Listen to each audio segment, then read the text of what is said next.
Bonjour tout le monde, bienvenue sur ma chaîne. Alors aujourd'hui, je vous présente une recette de petits pains au fromage un petit peu feuilleté qu'on va cuire à la poêle. Franchement, c'est super simple, facile à réaliser. Tout le monde peut réussir cette recette car elle est d'une simplicité, vous allez le voir par vous-même. Voilà, fourré avec du fromage, idéal pour le petit déjeuner si vous aimez les petits déjeuners salés ou alors pour le goûter, peu importe. Mais vraiment, c'est un pur délice. J'espère vraiment que cette vidéo vous plaira et que vous reproduirez cette recette chez vous aussi. Si vous n'êtes toujours pas abonné à ma chaîne, n'hésitez pas à le faire si ce n'est pas encore fait, à me laisser un petit like ainsi qu'un petit commentaire, ça me fera toujours plaisir et c'est grâce à vos commentaires super sympas que je continue à partager des vidéos, ça me motive énormément. Pour vous, c'est seulement un petit commentaire, mais pour moi, ça représente beaucoup de choses, donc je tiens à vous remercier encore une fois. Et là, on peut passer à la recette si vous le souhaitez. Alors dans un saladier, dans un premier temps, je verse 1 kg de farine, le paquet entier. Je verse 2 cuillères à soupe de sucre, 1 cuillère à café de sel et un paquet de levure boulangère déshydratée. Pardon. Ensuite, je verse 125 ml d'eau tiède et 400 ml de lait. Par contre, là, la qualité de la farine peut dépendre par rapport à l'absorption du liquide. S'il y aura besoin, vous pouvez éventuellement rajouter environ 100 ml de lait, tiède toujours, pour que la levure fasse son effet. Une fois que j'ai ramassé grossièrement ma pâte, je la renverse sur ma table avec le reste de farine. Je n'ai pas rajouté de farine, c'est la farine qui restait dans les bords du saladier. Et je commence à la pétrir avec mes deux mains. Là, cette fois-ci, je l'ai fait à la main pour vous montrer qu'il est possible de faire des pâtes à la main aussi. Pas forcément au robot, car il y a beaucoup de gens qui m'ont dit qu'ils n'ont pas de robot. Certes, le robot, c'est la facilité, mais il y a des recettes où c'est vraiment pas compliqué de faire une pâte, donc j'ai voulu le montrer ici.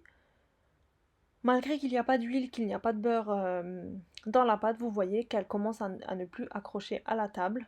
C'est une pâte moins souple que ce que je fais d'habitude, avec les brioches que j'ai déjà partagées auparavant.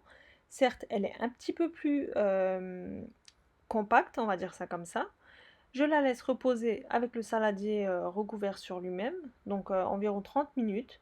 Et 30 minutes de repos, ça suffit. Elle a bien levé comme vous le voyez. Et là, je vais former des petits pâtons de la taille, on va dire, d'une mandarine.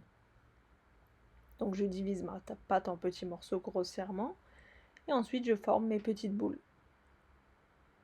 Je les roule dans le paume de ma main et ça me fait des boules bien lisses. Je fais pareil avec toutes mes petites boules de pâte.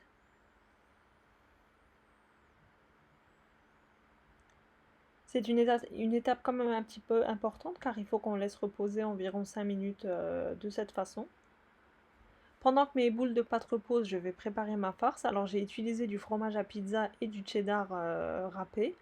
Mais vous pouvez utiliser le fromage que vous voulez. Moi j'avais ça à la maison, donc j'ai utilisé ça et c'était franchement un pur délice. Voilà, comme ceci. Je les mélange. Si vous aimez, vous pouvez rajouter de la charcuterie aussi au mélange du fromage. Vraiment, c'est la garniture.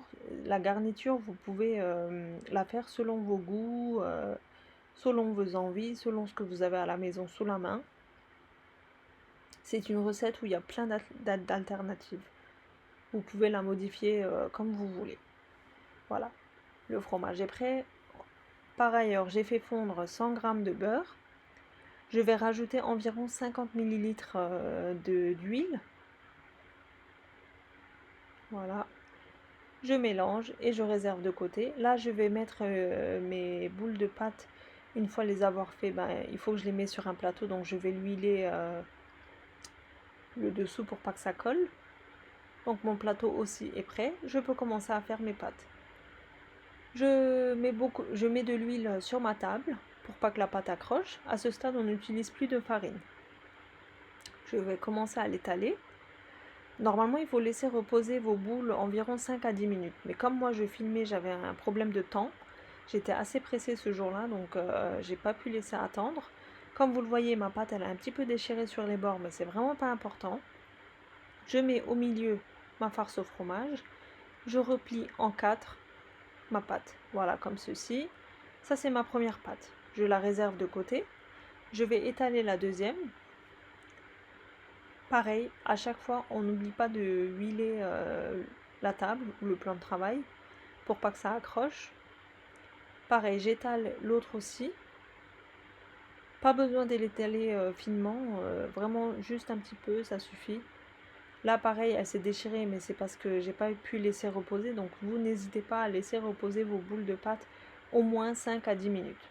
Une fois qu'on l'a étalé, on met l'autre pâton qu'on avait fait avec du fromage dans le milieu et on la referme. Comme ça, même si à l'intérieur ça se déchire quand on va l'ouvrir après, le fromage ne pourra pas sortir à la cuisson. C'est pour ça qu'on fait sur 2 pâtons. Là, pendant que j'ai fait les 2 premiers, logiquement les 2 autres ont eu le temps de reposer et comme vous le voyez, ma pâte elle est super lisse, elle se déchire plus. Donc il est quand même très important de laisser reposer au moins 5 à 10 minutes. Là, on verse notre fromage, on la plie en 4.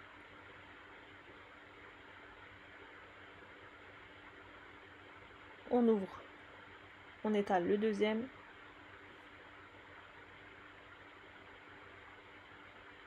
Et on met celle au fromage au milieu et on referme dessus comme on avait fait avant. Comme vous le voyez, c'est super simple. Et franchement, cette recette, elle est accessible à tous. Donc même ceux qui ne sont pas vraiment forts en pâtisserie, ils peuvent la réussir, quoi, hein. Au niveau des pâtes, n'ayez pas peur. C'est vraiment simple à faire. Donc là, j'ai laissé reposer mes petits carrés au fromage environ 15 à 20 minutes sur le plateau. N'hésitez pas à les recouvrir d'un torchon propre pour pas que le dessus sèche. Et je prends celui que j'ai fait en tout premier, donc logiquement il a eu le temps de reposer. Je l'étale à la main, légèrement, comme vous le voyez. Pas besoin qu'il soit tout fin, ni trop épais. On l'étale légèrement, ça suffit. Et pendant ce temps, j'ai laissé chauffer ma poêle. Je rajoute environ une cuillère à soupe d'huile que j'étale avec un sopalin. Et en même temps, j'enlève le surplus. Et là, je mets mon carré que j'ai étalé à la main. Et je vais la faire dorer sur les 2 faces. Alors ma plaque, elle va jusqu'à 6. Donc le maximum, c'est 6. La cuisson, moi, je l'ai faite entre 4 et 4,5. Voilà, donc on va dire à feu doux. Un petit peu plus que le feu doux. Surtout pas à feu vif, car sinon l'intérieur n'aura pas le temps de cuire et l'extérieur sera déjà beaucoup trop cuit. Donc vraiment à feu doux, c'est parfait. De toute façon, vous allez le voir à l'œil aussi que c'est bien doré. Là, à ce stade, ce n'est pas encore prêt, comme vous le voyez. N'hésitez pas à retourner souvent. Et l'huile, on l'utilise seulement une fois. Pas sur la deuxième face. Pas besoin.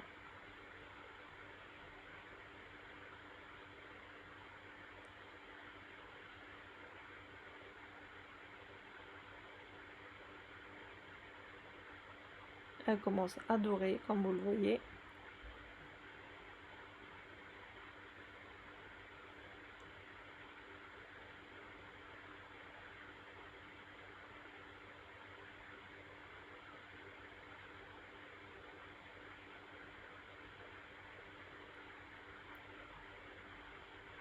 Une fois que c'est cuit, je la réserve sur un plateau. Pareil, je mets une cuillère à soupe d'huile que j'étale au sopalin. Je mets ma pâte. Et tout de suite après, je laisse pas le temps de refroidir. Je mets une noisette de beurre que j'étale. Je laisse fondre le beurre dessus. Ça va apporter un moelleux supplémentaire et un goût excellent. Je vous conseille fortement de faire de cette façon. Et je continue à cuire toutes mes pâtes de cette façon. Comme je vous ai dit, c'est super simple. Ça prend pas beaucoup de temps. C'est facile à faire. Vraiment, je le dis sincèrement, tout le monde est capable de faire cette recette. Elle n'est pas technique du tout en fait. Elle est vraiment simple.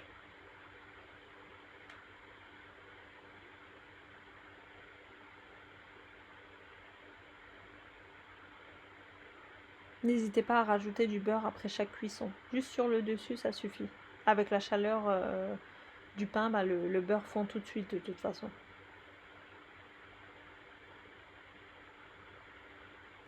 Voilà, donc j'ai cuit tous mes pains. Je vous montre à la fin l'intérieur. J'espère que cette vidéo vous aura plu. N'hésitez pas à la reproduire chez vous aussi. Et j'attends également vos retours une fois avoir testé mes recettes. Ça me fait vraiment plaisir de lire vos retours. Que mes recettes vous plaisent énormément, que d'avoir un retour comme ça, franchement, ça me réconforte et ça me motive encore plus. Donc voilà, comme je disais, j'espère que ça vous a plu. N'hésitez pas à vous abonner à ma chaîne, à me laisser un petit commentaire. Et ben pour moi, c'est bon pour aujourd'hui. J'espère que ça vous a plu et je vous dis à bientôt pour une prochaine recette.